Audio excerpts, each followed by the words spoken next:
Okay, gut, gut. Genau.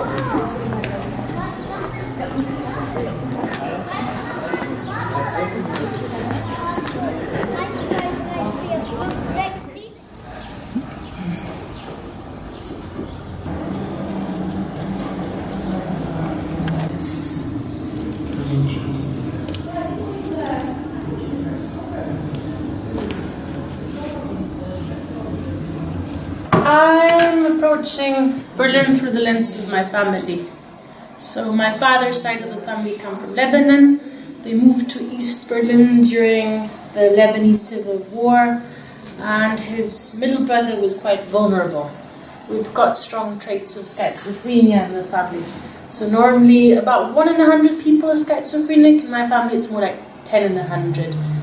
And my dad thrived in Germany, but his middle brother didn't, and he had a bad episode in his early 20s, mid-20s, attacked the family with a knife, and then ran out in the neighbourhood, heard screams, and then he killed the neighbour, which is very unfortunate, and then went and hid in the forest, and they captured him. It was the middle of winter, and he's been in and out of mental hospital and has now been living unassisted in Berlin for the last 15 years or so, and he's been in and out of the institution for I think close to 30 years. So I don't know, with this residency I thought, what do I know about the city? I know my family, I know that slightly dark history, but the question that I'm asking is, how does someone like him exist within the city? So I want to say the jade pus that erupts from the cheek of the boy.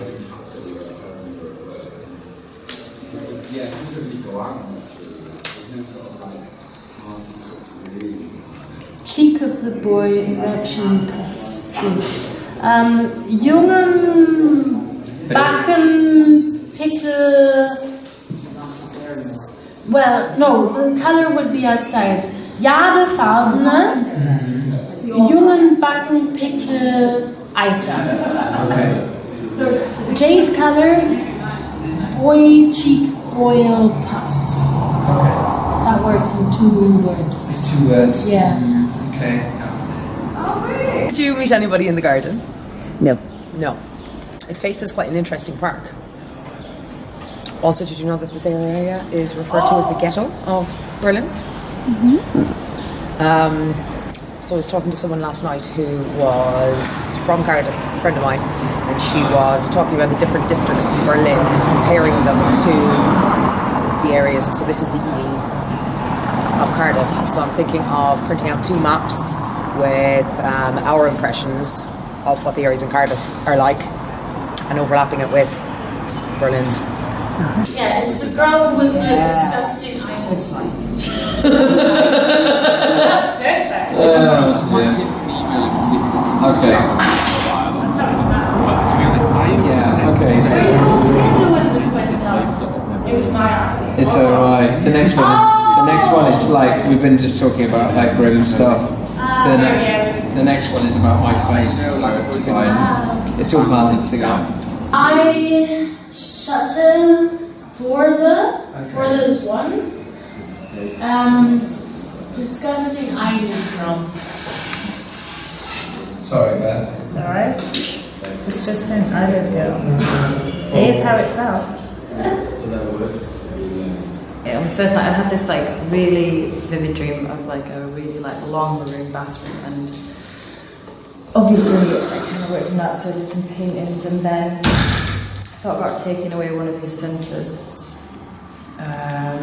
while being in here. There's like, for some reason in a lot of the bathrooms here they have like a little door in the, I don't know why they're, like a tile, like a sort of section. I guess there must be some pipe work behind it, which I like. What's behind the walls, I don't know, and what's under the ground. And so I guess it's, yeah, I'm just playing with sort of surreal images and writing, and I like things coming out of you or going into you. So yeah, it's just playful, it's just testing ideas. So yeah, I don't really know why I want to block out my eyes. I think it would just be aesthetically quite nice to have like no eyes within that, maybe. Yeah. Yeah. So we met a friend of Tim's when I got off the plane, and she kind of gave us the lowdown on just things like keep to the side because cyclists have equal rights as pedestrians on footpaths that are not marked. That people will come, there's a lot of big issue sellers, and they'll come on trains and they'll announce themselves. So there's quite a lot of similarities, but also what Cardiff could be environmentally, so with cycling and sustainability.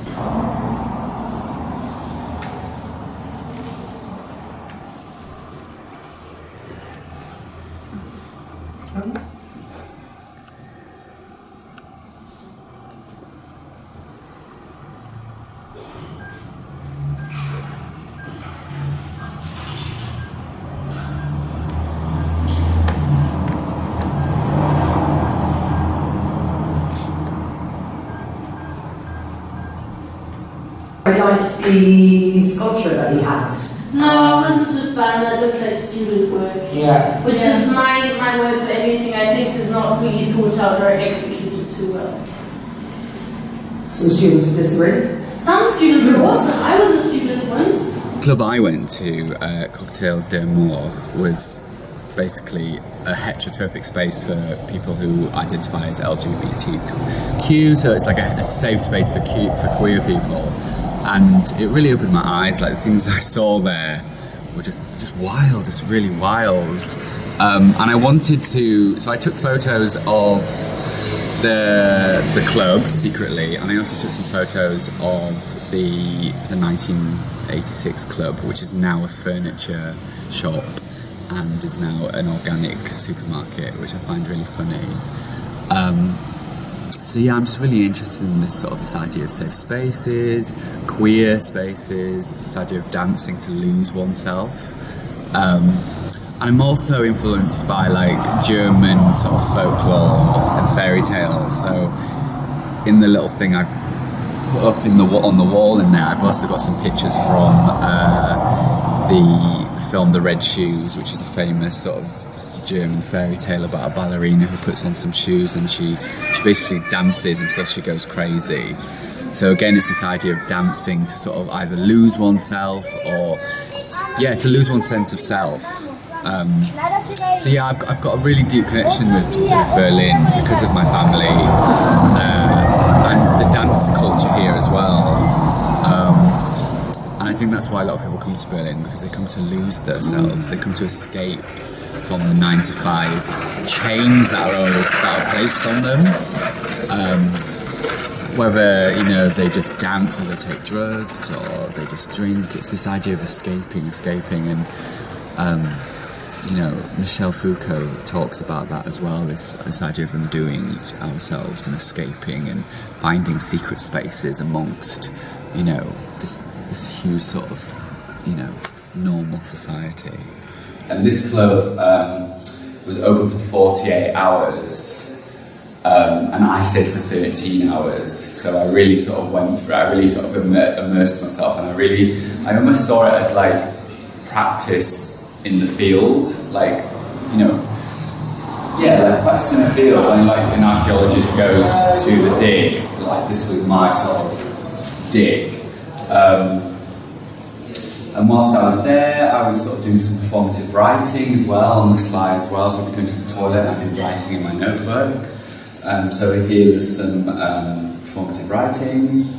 And now here is the Roxy Palace, or the La Belle Discotheque, which was bombed in 5th of April 1986. And you can see here in German it says, in 1986 in April, young people were murdered on this site.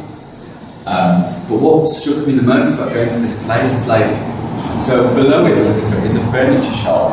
And I don't know if the person who owned the shop did this deliberately or it was just a weird sort of coincidence, but it had sort of design attack in really big letters in the window, and I thought that was really strange, like really weird, and so yes, that sort of freaks me out a bit. But it's been a great experience being here, and I'm really grateful to tactileBOSCH, the Arts Council of Wales and Wales Arts International, for allowing me to be here. So yeah, it's just been a really great experience. In your just few days here, then, do you see any similarities or major contradictions with Cardiff? It's made me realise that I feel like Cardiff has got a long way to go in regards to art, and also in regards to urban spaces and how we use spaces. You know, whilst here we've had tours of squats and artist-led spaces, and just asking some of the other Welsh artists that are here, I'm saying, are there any squats in Cardiff? And their answer is no. And I find that really interesting.